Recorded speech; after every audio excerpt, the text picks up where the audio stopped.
Hello friends, welcome to my channel. అందరూ ఎలా ఉన్నారండి? ప్రతి ఒక్కరికి ఎంతగానో ఉపయోగపడే మన ఇంట్లోనా కిచెన్లోనా చేసుకున్న పనులను సింపుల్గా చేసుకొని మన టైంతో పాటు మనీని సేవ్ చేసుకొని మనకు పనికిరాని వస్తువులను ఎలా యూజ్ చేసుకోవడానికి చాలా మంచి కొత్త యూజ్ఫుల్ టిప్స్ని అయితే టీవీలో షేర్ చేయబోతున్నాను. టిప్స్ అయితే చాలా యూజ్ఫుల్గా ఉంటాయి. మిస్ చేయకుండా ఎండింగ్ వరకు చూడండి. ఫస్ట్ టిప్ అయితే తెలుసుకుందాం. ప్రతి ఒక్క ఆడవారికి కూడా టిప్ చాలా బాగా యూజ్ అవుతుందండి. ఏంటంటే మనం బట్టలు వేసుకునేటప్పుడు బై మిస్టేక్ మనకు ఒక్కొక్కసారి కూడా షోల్డర్ దగ్గర బ్రా అనేది బయటకు వచ్చేసి ఒక్కొక్కసారి బయటికి వెళ్ళేటప్పుడు కూడా ఇలా బయటికి బ్రా కనబడింది అనుకోండి, చాలా షేమిస్గా ఫీల్ అవుతూ ఉంటాం కదా. అసలు మనకి తెలియకుండా జరుగుతూ ఉంటుంది కాబట్టి ఇలా మనకి మిస్టేక్ జరగకుండా ఉండాలంటే సింపుల్గా ఒక్కసారి ఇలా చిన్న టిక్ని అయితే ట్రై చేయండి.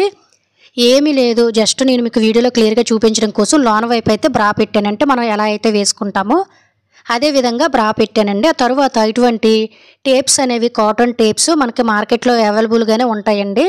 ఇవి చాలా బాగుంటాయి అన్నమాట పెట్టుకోవడానికి. జస్ట్ ఒక 40 నుంచి 50 రూపాయలు మాత్రమే ఉంటుంది. కావాలంటే కింద ప్రోడక్ట్ లింక్ కూడా ఇస్తాను, పర్చేస్ చేసుకోండి కావాలనుకున్నట్లయితే.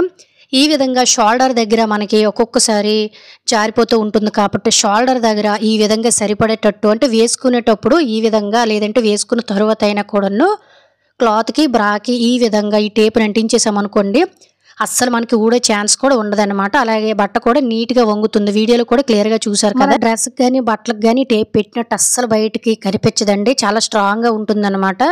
మళ్ళీ మనం అది తీసినంత వరకు కూడా అలా ఉంటుంది. ఒకవేళ మనకి తెలియకుండా బ్రా బయటికి వచ్చినా కూడా టేప్ అనేది బయటకు రానివ్వదండి. అంత బాగా యూజ్ అవుతుంది అనమాట. ఖచ్చితంగా ప్రతి ఒక్క ఆడవారికి టిప్ యూజ్ అవుతుంది కాబట్టి యూజ్ చేయండి. ఇంకా సెకండ్ టిప్ని అయితే తెలుసుకుందాం. ఈ రోజుల్లో ప్రతి ఒక్కరూ కూడా వాటర్ క్యాన్స్ ఎక్కువగా వాడుతూ ఉంటాం కదండి. కొంతమంది చేసే మిస్టేక్ ఏంటంటే వాటర్ క్యాన్స్ అనేవి వాడేస్తారు కానీ నార్మల్ వాటర్ తోటి ఇలా వేసేసి కడిగేస్తూ ఉంటారు. కానీ లోన వైపు నుంచి విపరీతమైన బ్యాడ్ స్మెల్ అనేది వచ్చేసి లోన వైపు పల్చగా జంగులాగా అయితే చేరిపోతుంది. అంటే బ్యాక్టీరియా అనేది మనకు ఫామ్ అయిపోతుంటుందండి. దీనివల్ల హెల్త్ ప్రాబ్లమ్స్ వచ్చేస్తాయి కాబట్టి ఈ క్యాన్ని నార్మల్గా అయితే మనం చేయి పెట్టి క్లీన్ చేయలేము. అలానే వీటిని క్లీన్ చేసే బ్రషెస్ ఇంటి దగ్గర అందరికీ ఉండవు కాబట్టి లోన ఉండే మురికి స్మెల్ అంతా పోవాలంటే సింపుల్గా ఇలా న్యాచురల్గా క్లీన్ చేసుకోండి. మీ దగ్గర ఉంటే కొంచెం ఒక 4-5 గుప్పిళ్ళ వరకు కూడా ఇసుకను వేసుకోండి. ఇసుక లేని వాళ్ళు రాళ్ళ ఉప్పునైనా వేసుకోవచ్చు అనమాట. ఒక 2-3 గుప్పిళ్ళ వరకు కూడా వేసుకొని కొంచెం పసుపు వేసుకొని వీలుంటే కొంచెం నిమ్మరసాన్ని కూడా వేసేసుకొని 2-3 గ్లాసుల వరకు కూడా వేడి నీళ్ళు వేసుకోండి. వీలుంటే వేసేసుకొని కిందకి మీదకి ఈ విధంగా షేక్ చేస్తూ లోన అంతా క్లీన్ చేసామనుకోండి, ఈ ఇసుక అనేది గరుకుగా ఉంటుంది కాబట్టి మనకి ఏంటంటే లోన వైపు జంగు అంతా పోతుందండి. అలాగే మనకి ఏంటంటే పసుపు వల్ల బ్యాక్టీరియా ఏదైనా పోతుందన్నమాట. ఆ తర్వాత 2-3 సార్లు శుభ్రంగా వాష్ చేసి నార్మల్ వాటర్ తోటి బాటిల్ అనేది చాలా నీట్గా ఉంటుందండి. ఖచ్చితంగా వారానికి ఒకసారైనా ఇలా క్లీన్ చేయండి. ఎటువంటి సర్పులు లాంటివి, షాంపూలు లాంటివి అస్సలు వేయొద్దు. అందులో కెమికల్స్ ఉంటాయి, ఆ స్మెల్ పోదు కాబట్టి బాటిల్స్ ఎప్పుడు నీట్గా ఉండాలంటే ఇలా క్లీన్ చేసుకుంటే సరిపోతుంది. ఖచ్చితంగా ట్రై చేయండి, యూజ్ అవుతుందంటే. ఇంకా మూడవ టిప్ని అయితే తెలుసుకుందాం. మనలో చాలామందికి ఈ రోజుల్లోనే ఎక్కడ విన్నా కూడాను ఇలా చిన్నవారి దగ్గర నుంచి పెద్దవారి వరకు కూడాను బ్లడ్ శాతం అనేది మనకి బాడీలో చాలామందికి తక్కువ ఉంటుంది కదండి. నాకు కూడా ఈ మధ్యకాలంలో ఈ ప్రాబ్లమే వచ్చేసిందండి. ఒంట్లోన బ్లడ్ తక్కువ ఉండడం వల్ల మనకి ఊరికనే కళ్ళు తిరిగేస్తూ ఉంటాయి, ఏ పని కూడా చేయలేము, సరిగ్గా నిల్చోలేము కూడానండి. ఈ మధ్యలో నేను ఈ ప్రాబ్లమే ఫేస్ చేస్తున్నాను. ఇప్పుడైతే ఇది స్టార్ట్ చేశాను అనమాట. నెల రోజుల్లోనే మన బ్లడ్ అనేది ఒంట్లోని ఎక్కించినట్టు పెరగాలంటే సింపుల్గా ఇలా చిన్న హోమ్ రెమెడీని ట్రై చేయండి. ఏమీ లేదు, దీనికోసం మీరు ఒక క్యారెట్ కానీ బీట్రూట్ని కానీ తీసుకుని నేనైతే హాఫ్ పీస్ని అయితే తీసుకున్నాను. బీట్రూట్ను క్యారెట్ని తీసుకుని తొక్క తీసి చిన్న పీసెస్గా కట్ చేసి ఒక మిక్సీ జార్లో వేసేసుకొని ఇందులో ఫ్లేవర్ కోసం అలాగే ఇమ్యూనిటీని పెంచడం కోసం చిన్న అల్లం ముక్కను కూడా వేసేసుకొని కొంచెం వాటర్ను కూడా చక్కగా ఇలా వేసేసుకొని మిక్స్ చేసేసుకొని చక్కగా ఇలా స్ట్రెయిన్ చేసేసుకోండి. డైరెక్ట్గా తాగేయాలి అనుకున్నట్లయితే ఇలా మీరు స్ట్రెయిన్ చేయకుండా కూడా వాడుకోవచ్చు. నేనైతే స్ట్రెయిన్ చేసేస్తున్నానండి. రెగ్యులర్గా దీన్ని అయితే మనం ప్రిపేర్ చేసుకునేంత టైం ఉండదు కాబట్టి వారం 10 రోజులకి లేదంటే నెల రోజులకి సరిపడా ఈ క్యూబ్స్ని మనము చక్కగా స్టోర్ చేసుకోవచ్చు. ఇప్పుడు ఈ డ్రింక్ని ఎలా తయారు చేసుకోవాలనేది తెలుసుకుందాం. ఇటువంటి ఐస్ క్యూబ్స్ కానీ చాక్లెట్ మౌల్స్ కానీ ఉంటూనే ఉంటాయి కదండి. వాటిలోనూ ఈ విధంగా మొత్తం కూడా ఫిలప్ చేసేసుకొని క్యూబ్స్ని రెడీ చేసుకుంటే సరిపోతుంది. అలాగే ఫ్రెండ్స్, ఇంకో చిన్న రిక్వెస్ట్ అండి, ఇంకా మీరు ఎవరైనా మన ఛానల్ సబ్స్క్రైబ్ చేసుకోలేకపోతే ప్లీజ్ సబ్స్క్రైబ్ చేసుకొని పక్కన బెల్ ఐకాన్ ఆల్ యాక్టివేట్ చేసుకోండి. అలాగే వీడియో కనుక నచ్చినట్లయితే ప్లీజ్ ఒక లైక్ చేసి ఇటువంటి యూజ్ఫుల్ టిప్స్ని మీ ఫ్రెండ్స్ అండ్ ఫ్యామిలీకి షేర్ చేయడం అయితే మర్చిపోకండి. నైట్ అంతా ఈ విధంగా పెట్టేసుకున్నట్లయితే నెక్స్ట్ డే క్యూబ్స్ అనేవి రెడీ అయిపోతాయి. ఇప్పుడు ఈ డ్రింక్ని ఎలా వాడాలనేది తెలుసుకుందాము. మీకు తగ్గట్టుగా దీన్ని 4-5 క్యూబ్స్ని ఒక గ్లాసులో వేసేసుకొని బ్రేక్ఫాస్ట్కి ఒక గంట ముందు కానీ నెల రోజులు దీన్ని తాగి చూడండి. బాడీలోన బ్లడ్ ఎక్కించినట్టే మీరు నెల రోజుల తర్వాత కావాలంటే ఒకసారి టెస్ట్ చేసుకొని చూడండి. 4, 5 పాయింట్లు బ్లడ్ అనేది పెరుగుతుంది. అలాగే మనకేంటంటే ఫేస్ కూడా గ్లోయింగ్ వస్తుందనమాట. చాలా రకాలైన ఆరోగ్య ప్రయోజనాలు ఉంటాయండి.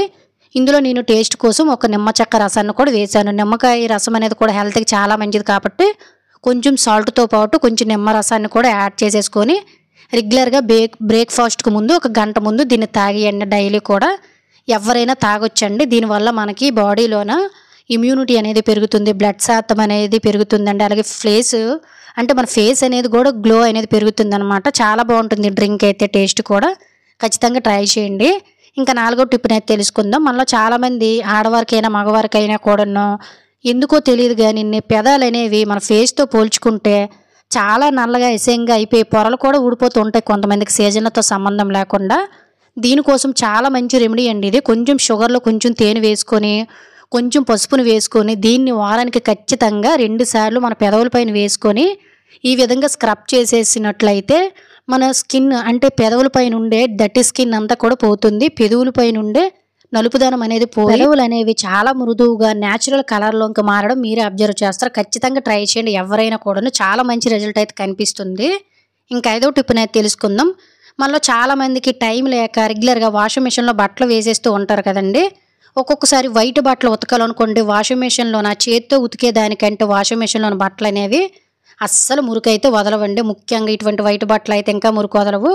దీంతో పాటు కొంతమంది రగ్గులు, బొంతలు, దుప్పట్లు ఇవన్నీ కూడా ఉతుకుతూ ఉంటారు కదా. ఏవైనా కూడాను వైట్ బట్టలు అయినా కూడాను చేత్తో ఉతికితే ఏ విధంగా నీట్గా మరకలు కానీ ఇవన్నీ పోయి వైట్ బట్టలు తెల్లగా వస్తాయి. అదేవిధంగా వాషింగ్ మిషన్లో కూడా మనం ఉతుక్కోవచ్చండి. దానికోసం వాషింగ్ మిషన్లో మనము లిక్విడ్స్ కానీ లేదంటే సర్ఫ్ కానీ వాడతాం కదా. అంటే వాషింగ్ మిషన్లో మీరు బట్టలు ఉతకడానికి ఏదైతే వాడతారో ఈ రెండిట్లో కూడా మనం మిక్స్ చేసుకోవచ్చు అనమాట దీన్ని.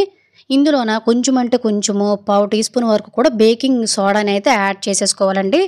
బేకింగ్ సోడా వల్ల బట్టల్లోని ఉండే మురుకు అనేది పోతుంది. ముఖ్యంగా వైట్ బట్టలు అనేవి వాషింగ్ మిషన్లో వేసేటప్పుడు చాలా తెల్లగా వస్తాయి. అలాగే ఒక 1 టీ స్పూన్ వరకు కూడా సాల్ట్ను వేసుకోండి.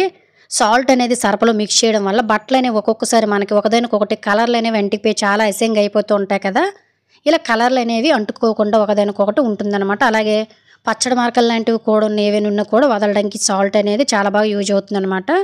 వీలుంటే మీరు కొంచెం నిమ్మరసాన్ని కూడా యాడ్ చేసుకోవచ్చండి. ఈ విధంగా మీరు డైరెక్ట్గా సర్ఫలోనైనా మిక్స్ చేసేసుకోవచ్చు. లేదంటే ఎప్పటికప్పుడు ఈ పౌడర్లోని వీటిని మిక్స్ చేసుకొని నార్మల్గా మీరు వాషింగ్ మిషన్లోన బట్టలను ఏ విధంగా వాష్ చేయడానికి పెడతారో అదే విధంగా వాష్ చేయడానికి పెట్టేయండి. బట్టలు మురుకు అనేవి వదిలేసి వైట్ బట్టలు కూడా మీరు చేతితో ఎలా అయితే ఉతుకుతారో అదే విధంగా మీకు ఆరిన తర్వాత ఉంటాయి. ఖచ్చితంగా ఈసారి వాషింగ్ మిషన్లో టైం లేదు, మాకు బట్టలు అనేవి మురుకు పోవటం లేదు అనుకునేటప్పుడు సింపుల్గా ఇలా చేయండి. బట్టలను రుద్ది శ్రమపడి ఉతకవలసిన అవసరం లేదు. వాషింగ్ మిషన్లో ఉతికినా కూడా చేతితో ఉతికినట్టు చాలా నీట్గా కూడా ఉంటాయి. ఖచ్చితంగా ట్రై చేయండి. ఇంకా 6వ టిప్ అనేది తెలుసుకుందాము. నార్మల్గా ఈ సీజన్లో మనకి ఎక్కడ చూసినా ఇంట్లోన చీమలు అనేవి వచ్చేసి చాలా ఇబ్బంది పడుతూ ఉంటాం కదండి. ఇలా చీమలు అలాగే కిచెన్లో బొద్దింకలు కూడా తిరగకుండా ఉండాలంటే సింపుల్గా ఇలా చిన్న హోమ్ రెమెడీని ట్రై చేయండి. దీనికోసం 1.5 స్పూను లేదంటే 2 స్పూన్లు తీసుకోండి బేకింగ్ పౌడర్. ఇందులోన ఒక 1/2 టీ స్పూన్ వరకు కూడా చక్కగా కొంచెం పసుపుని వేసుకొని 1-2 కర్పూరం బిళ్ళలను వేసేసుకొని ఈ పౌడర్ని తయారు చేసుకోండి. నార్మల్గా బేకింగ్ పౌడర్ అనేది చీమలు తినేటప్పుడు ఈ కడుపు అనేది పొంగిపోతుందండి వాటికి. ఎందువల్లంటే వాటికి డైజెషన్ అనేది అవ్వదన్నమాట ఈ పౌడర్ తినడం వల్ల. సో ఒక్కొక్కసారి కిచెన్లో కూడా మనకి ఏంటంటే బొద్దింకలు తిరుగుతూ ఉంటాయి కదా, ఆ ప్లేస్లో ఈ పౌడర్ని జల్లండి. అలాగే కొన్ని గుమ్మాల దగ్గర చెదలు పుచ్చులు అనేవి పట్టేసి త్వరగా గుమ్మాలు కూడా పాడైపోతూ ఉంటాయండి. ఇలా వారానికి ఒకసారి ఈ పౌడర్ని వేయడం వలన గుమ్మాల దగ్గర చెదలు, పురుగులు, ఈగలు అలాగే ముఖ్యంగా చీమలు అనేవి రాకుండా ఉంటాయండి. వేసేటప్పుడు పిల్లలు గట్టు ఇంట్లో గట్టు ఉంటే నోట్లో పెట్టేయకుండా చూసుకోండి. ఈ విధంగా ప్రతి డోర్ దగ్గర కానీ లేదంటే ఇలా గుమ్మం వారంట, కిచెన్ దగ్గర కిచెన్ గట్లు వారంట ఇదంతా కూడా ఈ పౌడర్ని జల్లడం వల్ల చీమల సమస్య అనేది తగ్గిపోతుందండి. అలాగే మనకి ఏంటంటే బొద్దింకలు కూడా తిరగకుండా ఉంటాయి అన్నమాట. ఇలా కిచెన్లోనే కాకుండా మొక్కల దగ్గర కూడాను చీమలు, పురుగులు లేదంటే దోమలు అనేవి ఎగురుతూ మొక్కలు కూడాను మనకు త్వరగా ఏంటంటే ఎండిపోయినట్టు అయిపోతూ ఉంటాయి కదా. మొక్కల దగ్గర కూడా ఇలా 15 రోజులకు ఒకసారి చల్లండి. పురుగు లాంటిది గట్టును ఏది పట్టకుండా మొక్కలు అనేవి ఎప్పుడు పచ్చగా నిండుగా గుబురుగా పెరుగుతాయి. ఎవరైతే చీమలతో బాధపడుతున్నారో సింపుల్గా చిన్న ట్రిక్ని ట్రై చేయండి, చాలా మంచి రిజల్ట్ అయితే. ఇది ఫ్రెండ్స్ ఈరోజు వీడియోలో అయితే టిప్స్ అన్ని మీకు యూజ్ చేయని అనుకుంటున్నాను. టిప్స్ కనుక యూజ్ అయినట్లయితే please like, share, subscribe my channel. Thank you for watching. By by.